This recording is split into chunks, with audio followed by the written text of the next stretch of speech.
यदि भगवान है तो कोई गरीब क्यों है, कोई भूखा क्यों है, कोई परेशान क्यों है, कोई रोता क्यों है? यदि भगवान है तो कोई भूखा क्यों है? अच्छा ये बताओ, भगवान ने ही तो तुम्हें ये स्वस्थ शरीर दिया है और पांव दिए हैं, हाथ दिए हैं, बना दिया ना तुम्हें कमा के खाने लायक। अब तुम कमा के खाने लायक हो फिर भी भूखों मरो तो इसमें भगवान का दोष है कि तुम्हारी अकर्मण्यता है। अरे तुम काम करते तो भूखों काहे मरते? बोलो, हर जगह भगवान दोषी है क्या? भगवान थोड़ी किसी को भूखा मार रहे हैं। भगवान ने तो कमा के खाने की आपको ताकत दे रखी है। पांव दिए हैं, हाथ दिए हैं। टाटा, बिड़ला, अडानी, अंबानी, अंबानी के पास भी दो ही हाथ हैं, आपके पास भी दो हाथ हैं। उसके पास भी इतना बड़ा दिमाग है, आपके पास भी उतना ही बड़ा दिमाग है। उसकी भी किडनी उतनी है जितनी आपकी है। उसके शरीर में भी लगभग उतना खून है जितना आपके में है। क्या ज्यादा दिया ईश्वर ने? उसने मेहनत की, उसने दिमाग लगाया, तो आज उसके पास सबसे ज्यादा पैसा है। तो ईश्वर ने तो आप सबको सब कुछ दे रखा है। आप अपने मन का, इंद्रियों का, अपने बुद्धि का सदुपयोग करो तो कोई गरीब नहीं होगा। कमाओ ना। किसने हाथ पकड़ा है? अंबानी तो नहीं कहते कि मैं गरीब हूं, मेरे पास खाने को नहीं है। वो मेहनत करते हैं, आप करो ना मेहनत। और भगवान को गालियां देने से क्या होगा? भगवान को कोसने से क्या होगा? अरे भगवान होते तो कोई गरीब क्यों होता? अरे भगवान है, सब तो दिया तुम्हें। देखने को आंख दी, सुनने को कान दिया, चलने को पांव दिया। ये कोई तुम्हारे बाप ने थोड़ी दिया है। क्यों? तुम्हारे पांव तुम्हारे बाप ने दिए हैं क्या? तुम्हारी आंख तुम्हारे बाप ने दी है क्या? सब कुछ भगवान ने तो दे रखा है। अब फिर भी तुम भूखों मरो तो इसमें भगवान का क्या दोष है? तुम करते क्यों नहीं हो काम? इसलिए हर चीज के दोषी भगवान नहीं होते। आज का इंसान अपना दोष नहीं मानता कुछ। वो अपने ऊपर नहीं लेता कि जी मैं भी तो निकम्मा हूं। आजकल के लोग करते धरते कुछ नहीं है और चाहते इतना सारा है। हमारे पास हम धन्ना सेठ हो जाएं, पैसा हो जाए। अरे पैसा हो जाएगा, मेहनत करते हो क्या? मेहनत करने की क्षमता है? पसीना बहा सकते हो? तप सकते हो क्या? जो तप रहे हैं, जो मेहनत कर रहे हैं, वो आज सुखी हैं। वो नहीं रो रहे हैं कि हम गरीब हैं। जो मेहनत करेगा वो गरीबी की छाती चीरता हुआ आगे बढ़े। और जो मेहनत नहीं करेगा, अब तुम दिन भर तो क्रिकेट देखते हो 5 घंटा, दिन भर तो तुम मूवियां देखते हो, खटिया तोड़ते हो, कमाते धमाते बाप के टुकड़ों पे पलते हो। पापा जरा मोबाइल दिला दो, पापा जरा गाड़ी दिला दो, पापा जरा ये। अरे जिस उम्र में बच्चे अपने बाप के टुकड़ों पर पल रहे हैं, उस उम्र में ये अनिरुद्धाचार्य वृद्ध माओ की सेवा कर रहा है। तुम्हारी तरह हम भी आराम करते, तुम्हारी तरह हम भी आराम फरमाते रहते, तो हम भी तुम्हारी तरह बाप के टुकड़ों पे पलते होते। क्यों? मेहनत करोगे तो सब कुछ आएगा। मेहनत नहीं करोगे तो केवल रोना हाथ लगेगा तुम्हारे। भाग्य, कुछ लोग रोते हमारे तो भाग्य में ही नहीं है, हमारे तो भाग्य। अरे भैया, भाग्य में सब कुछ होता है। भाग्य तक पहुंचने के लिए क्या तुमने मेहनत करी? की ही नहीं। मेहनत करो, पसीना बहाओ। तुम्हें तो बस आराम चाहिए। हमारी 33 साल की आयु है। हमारी उम्र के लड़के देख लो, बाजार में शराब पी रहे हैं, बाप से कह रहे हैं पापा जरा मोबाइल दिला दो, पापा जरा गाड़ी दिला दो। बाप के टुकड़ों पे पल रहे हैं। हम भी तुम्हारी तरह बाप के टुकड़ों पे पलते तो हम भी तुम्हारी तरह होते। बाप के टुकड़ों पर ना पलो। युवा हो, पढ़े लिखे हो, सेल्फ डिपेंड बनो, मेहनत करो और गरीबी का रोना मत रो, भूखमरी का रोना मत रो। मेहनत करने वाला कभी कहीं दुखी नहीं रह सकता। पसीना बहाने वाला, क्या आप पसीना बहाने को तैयार हैं? परंतु पसीना बहाने का भी एक फंडा है। सही दिशा में बहाया गया पसीना सार्थक होगा। आप गलत दिशा में पसीना बहाओ तो बहाते रहो, कोई अर्थ ना निकलेगा। पसीना भी कहां बहना चाहिए? सही दिशा में। आप पानी में लाठियां पीटो तो पसीना तो बहेगा, मेहनत तो होगी, एनर्जी तो वेस्ट होगी, पर उसका परिणाम कुछ ना आएगा। सही दिशा की ओर बढ़ो, सही लक्ष्य की ओर बढ़ो, सही प्लानिंग के साथ चलो, तब जाके परिणाम मिलेगा, गंतव्य तक पहुंचोगे, आपको मंजिल मिलेगी, मुकाम मिलेगा, सफलता मिलेगी, कामयाबी आपके कदम चूमेगी।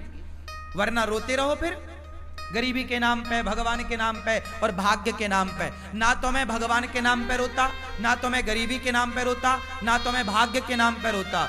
मैं रोता नहीं हूं भाग्य और गरीबी और भगवान के नाम पर, मन लगा के मेहनत करता हूं सवेरे से लेके शाम तक। मैं यदि अब आप सुनना, मैं कई बार 3 बजे रात को सोता हूं, काम करने जाता हूं, कई बार मुझे बाहर जाना पड़ता है किसी कार्यक्रम के लिए, कार्य के लिए, मैं रात के 3 बजे आता हूं। कई बार मैं सवेरे 4 बजे आया, 4 बजे जब मैं आया तो मैं रात भर का थका हूं ना, मैं चाहता तो सो जाता, पर मैं सोया नहीं। मैं 4 बजे आया, आते ही मैं सबसे पहले नहाया और नित्य कर्म की तरह अपना काम किया और सवेरे के कामों में लग गया। नित्य की तरह मैं अपना सवेरे के काम जस की तस काम शुरू कर दिया। मैंने उस दिन का सोना टाल दिया, अगले दिन सोऊंगा। क्या आप तैयार हैं इतनी मेहनत करने को, नींद को कुर्बान करने को तैयार हैं? आजकल के लोग जरा काम करते हैं थक जाते हैं। आजकल के लड़के बिस्तर पे 10 बजे सो के उठते हैं, माँ मम्मी ओ बिस्किट दे दो, जरा कहाँ रखी है, जरा चाय दे दो। ये नालायक, तुम्हें बिस्तर में बिस्किट चाय चाहिए, 10 बजे सो के उठते हो। लक्ष्मी तुम्हारे पास क्या करेंगी? लक्ष्मी माता वहां नहीं होती जहां आलस्य होता है। याद रखिएगा, लक्ष्मी हमेशा उनके साथ होती है जो मेहनत करना जानते हैं। मेहनत करने वाले के साथ लक्ष्मी होती है, आलसी के पास कभी लक्ष्मी नहीं होती। आलसी के पास कभी भी लक्ष्मी नहीं होती। मेहनत करो, पसीना बहाओ, कामयाबी के पीछे मत भागो, कामयाबी तुम्हारे पीछे भागेगी। तुम्हारी मेहनत तुम्हारी तस्वीर तकदीर दोनों बदलेगी। मेहनत कौन है? लता जी इतना बढ़िया गाती थी, बताओ लता जी जैसा कौन दूसरा आया? क्योंकि लता जी जैसी मेहनत किसने की, उनके जैसा रियाज किसने किया? हर चीज को मेहनत चाहिए, हर काम को मेहनत चाहिए। बिजनेस करना है तो व्यापार किससे चलेगा? व्यवहार से चलेगा, प्लान से चलेगा, दिमाग से चलेगा। है नहीं दिमाग, प्लानिंग है नहीं, तो कैसे चलेगा? मेहनत करना नहीं है। आज के लड़के 9 बजे सो के उठते हैं, जबकि तुम्हारा बाप जाके 8 बजे दुकान में बैठ जाता है। 8 बजे तो उसका ऑफिस खुल जाता है। अब जो आज के लड़के 10 बजे जागते हैं, वो ऑफिस कब खोलेंगे?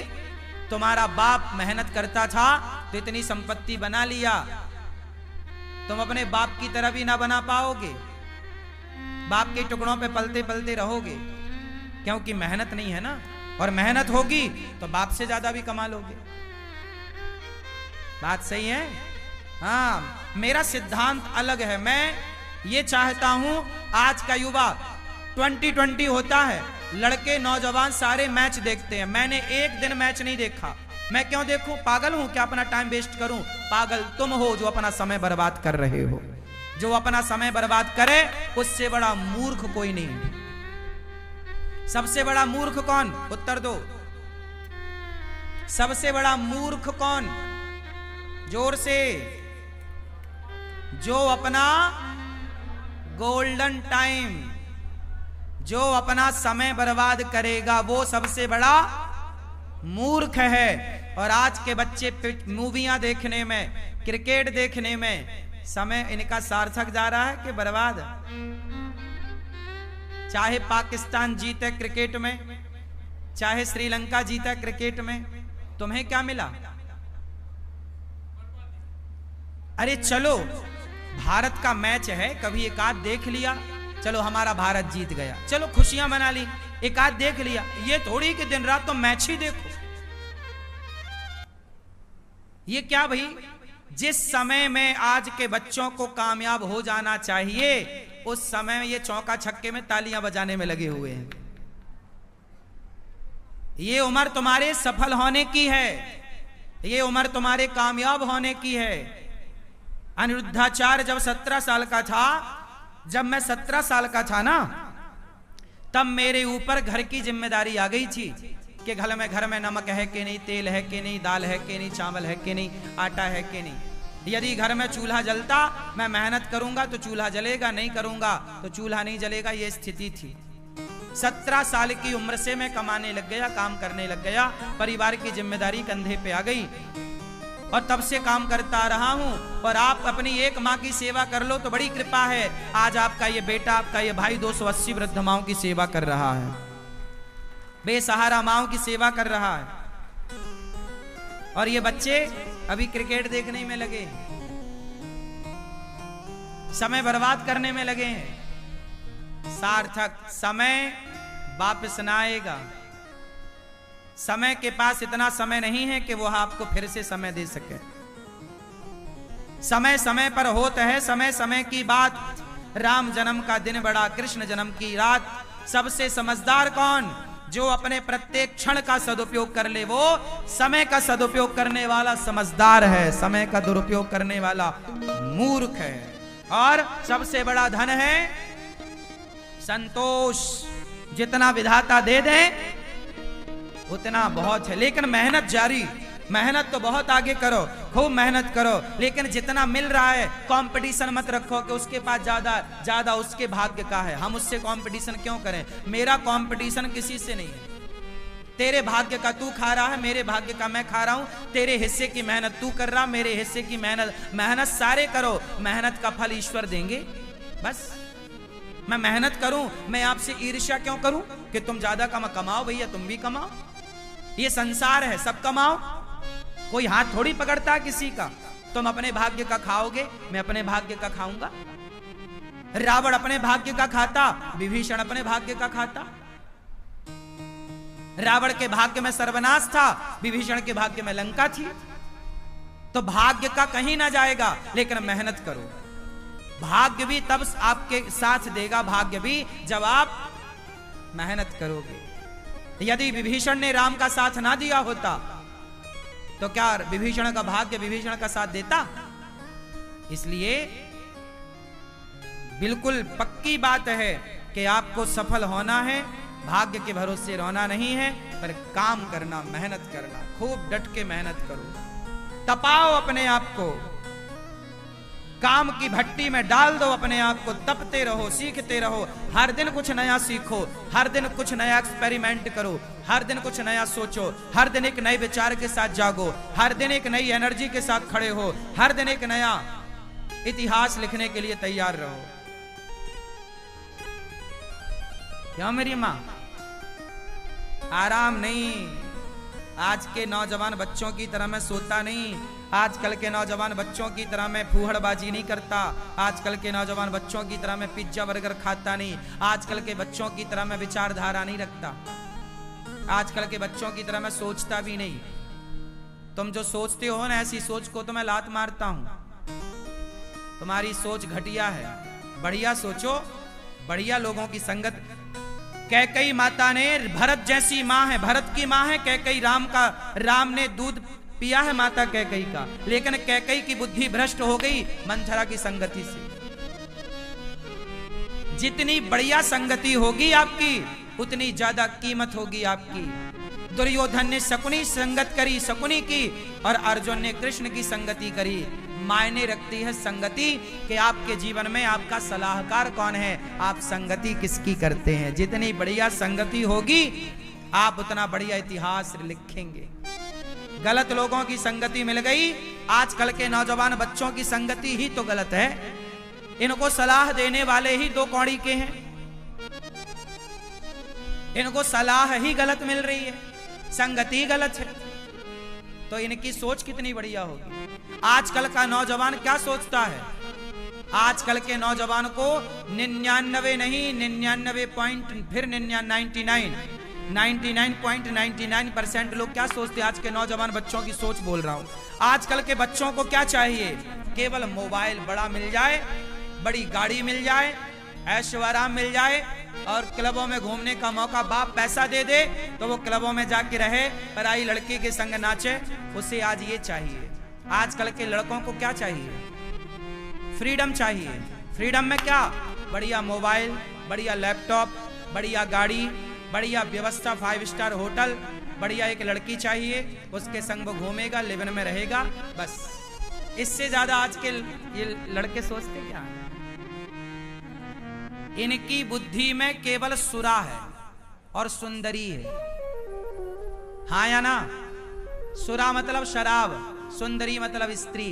इससे ऊपर का ये आज के नौजवान लड़का लड़की सोच भी नहीं पाते। हाँ या ना? 99.99 लोग ऐसे हैं मेरी माँ, केवल इतना ही सोचते, इससे ज्यादा नहीं सोचते।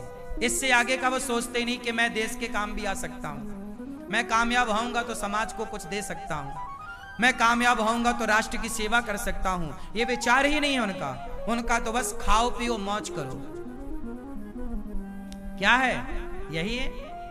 तो आजकल के नौजवान तो 2 चीजों में उलझ गए, सुरा और सुंदरी। सुरा और तीसरा क्या है? ऐसे लड़कों की मैं संगति नहीं करता, ऐसे लोगों की संगति से नाश करूंगा क्या? तुम्हारी सोच, तुम अपने विचार अपने पास रखो। सबसे विचार नहीं लेना चाहिए, सबसे सलाह नहीं लेना चाहिए। कैकेयी माता ने मंथरा से ली, क्या हुआ? दुर्योधन ने शकुनी से सलाह ली, क्या हुआ? आप भी गलत व्यक्ति। इसलिए हमारे यहाँ गुरु होते हैं। क्या होते हैं? गुरु जी होते हैं। गुरुजन श्रेष्ठ विचार, श्रेष्ठ संस्कार, अच्छा ज्ञान, अच्छी बातें आपके। हमारे यहाँ कभी भी राजा को जीतने की बात नहीं कही गई। हमारे यहाँ सदा दूसरों को मत जीतो, अपने आप को जीतने की बात कही गई है। कंट्रोल करना है तो अपने को कंट्रोल करो, अपने मन को कंट्रोल करो। वाह, हमारा सनातन सबसे श्रेष्ठ है, सबसे श्रेष्ठ विचारधारा हम सनातनियों की है। प्रिय भक्तों, सुखदेव भगवान कहते हैं ज्यादा हाय हाय नहीं, जितना मिल जाए बहुत। काम करते रहो, आगे की प्लानिंग करते रहो, जो है संतुष्ट। संतोष क्यों होना चाहिए? हंस वही सकता है जो संतुष्ट है। जो संतुष्ट नहीं है वो केवल रोएगा। वो केवल जो रो रहा है मतलब असंतुष्ट है, जो हंस रहा है उसकी हंसी बता रही है कि संतुष्ट है, इसका रोना बता रहा है कि असंतुष्ट है। सुनो, कॉपी किताबें तो बहुत पढ़ी होगी तुमने, किताबें बहुत पढ़ ली ना, अब थोड़ा इंसानों को पढ़ना सीखो। हम इंसानों को भी पढ़ लेते हैं, पढ़कर बता देते हैं कि तुम्हारा हाल कैसा है। तुम 2 मिनट हमारे संग बैठो, हम 2 मिनट में तुम्हारा पूरा जीवन पढ़ लेंगे कि तुम पूरे जीवन में क्या किए हो, तुम कितने अच्छे हो, कितने बुरे हो।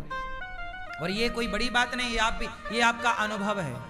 जब आप बहुत अनुभवी हो जाएंगे ना, तो कॉपी किताबें बहुत पढ़ लिए, थोड़ा इंसानों को पढ़ना सीखिए, थोड़ा पत्नी के भाव को पढ़ना सीखिए, थोड़ा पति की भावनाओं को पढ़ना सीखिए, थोड़ा बच्चों के भावों को पढ़ना सीखिए, थोड़ा माँ के भाव को पढ़ना सीखिए, थोड़ा पिता के विचारों को पढ़ना सीखिए, थोड़ा गुरु को पढ़ना सीखिए। किताबें ही पढ़ते रहोगे क्या? किताबें भी पढ़ो, इंसानों को पढ़ो।